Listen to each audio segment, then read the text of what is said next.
But I'd like to introduce our guest speaker for this evening, so I just need a little bit of quiet in the room, if that's possible. Thank you very much. Tonight we're joined by Challenge member and Challenge Ball Committee member, and of course friend, Daniel Galileos, who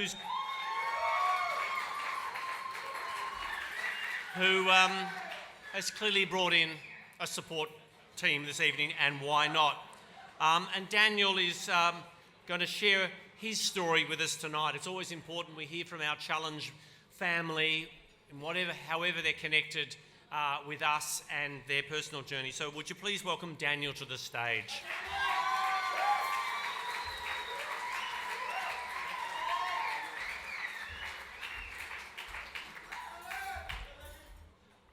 Good evening, everyone. I'm here to tell you about my personal journey and how Challenge became so dear to my and my family's hearts. A journey that affects so many people in this room. I'm sharing my story to give hope to those who are currently on their own journey, and for those who aren't here with us and able to share their story. I'm one of the lucky ones, and I'm reminded of that every day. My story starts with pain in my lower back on my right side. I was playing sport at the time, so injuries weren't uncommon, but this one seemed to persist. Despite my efforts, I couldn't shake the pain, which progressively worsened. I was 18 years old. After multiple methods to try and find a cause, I was sent to have some scans, and within 24 hours, they found an abnormality. This led me to see a specialist who believed it was fibrous dysplasia, which is uncalcified bone. He said he was 90% sure, but 90% wasn't enough to give my family and me the comfort of that diagnosis. So he referred us to an orthopaedic surgeon named Professor Peter Chung. At that stage, I had no idea how my life would turn upside down. In my first appointment, we discussed my test results, and it was suggested to have a bone biopsy to confirm what was really going on. Within a few days, I was in hospital to have one. The day after the biopsy, I received a call to bring my appointment forward to see the professor. On the 4th of August 2008 at 6 p.m, I sat in his office, and the professor told me words I wasn't expecting to hear. He explained what normal bone looks like in your pelvis, and then explained what mine looked like, and unfortunately, mine was Ewing sarcoma. For those who don't know, Ewing sarcoma is a very rare form of bone cancer, predominantly found in young adolescent boys, so it was unusual to find it in someone my age. I was told treatment would start immediately, and that would involve having a hemipelvectomy with a fibula reconstruction. I didn't understand at the time what that meant, but it wasn't too long before I understood it. The majority of my right pelvis would need to be removed and would only be partially reconstructed with bone from my leg. I remember him telling me that I would be okay, in a way that made me feel confident and believe everything would be okay. The other thing he told me that I didn't realise how important it would be until later in life was to freeze my sperm before treatment commenced. 2 days later, I was at Peter Mac to meet with the oncologist, detailing the plan. Chemo was first up in the plan, compromising of 2 different chemo treatments. But first, they had to install the port that would be part of me for the next 2 years. All up, I had 14 cycles of aggressive chemotherapy, and in between, I would have major surgery on my pelvis. The first part of my chemo treatment consisted of 9 chemo cycles over 5 months until my surgery.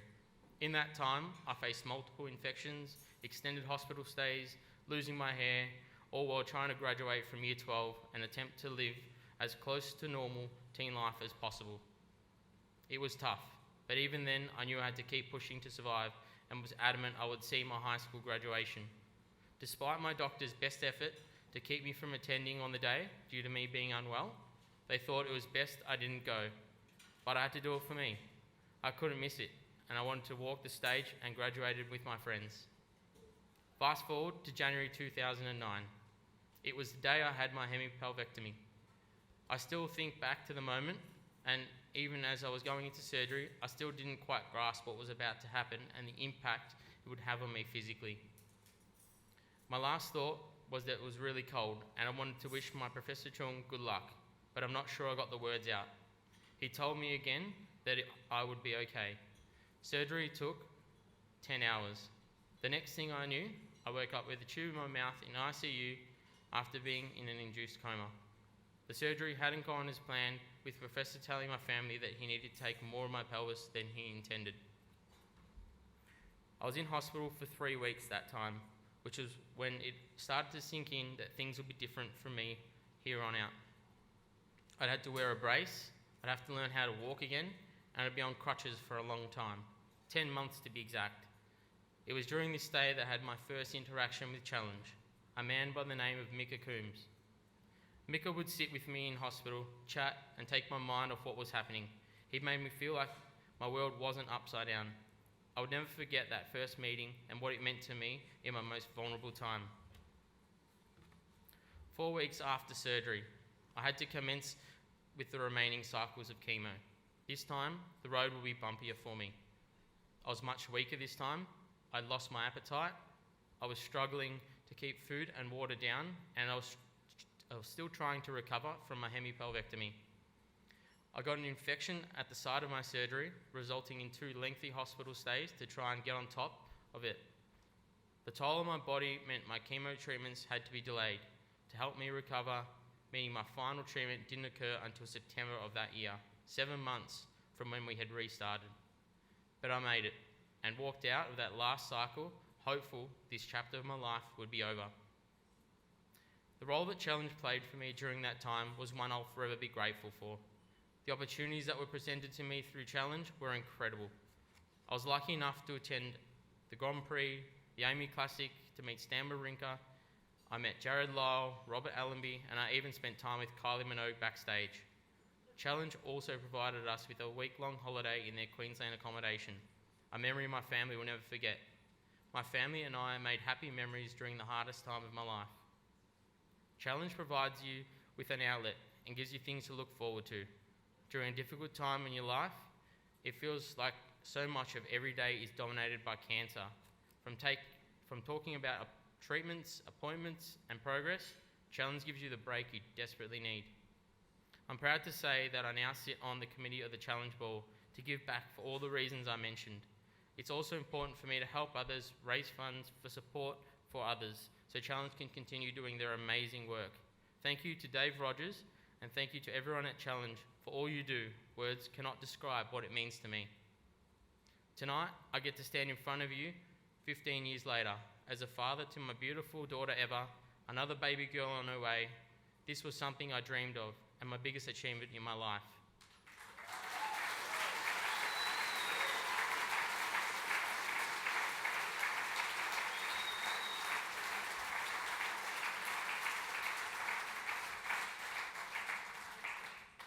A husband to my gorgeous wife Stephanie, and I couldn't have done half the things without you, babe. I've achieved things I've never thought possible because of you, and I'll be eternally grateful. Thank you for showing me I'm much stronger than I ever thought. I thank my family.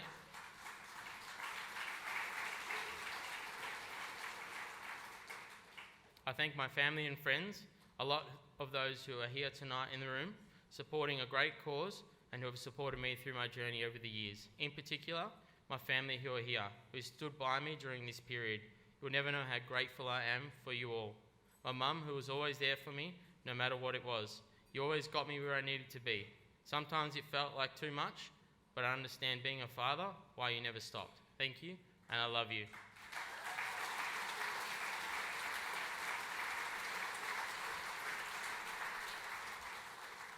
Thank you for listening to my story, and thank you for being here tonight to support the great organisation that is Challenge. Enjoy the rest of the night, don't forget to bid, and I'll see you on the dance floor.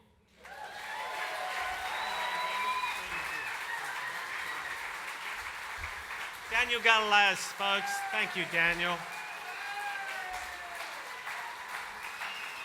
Beautiful.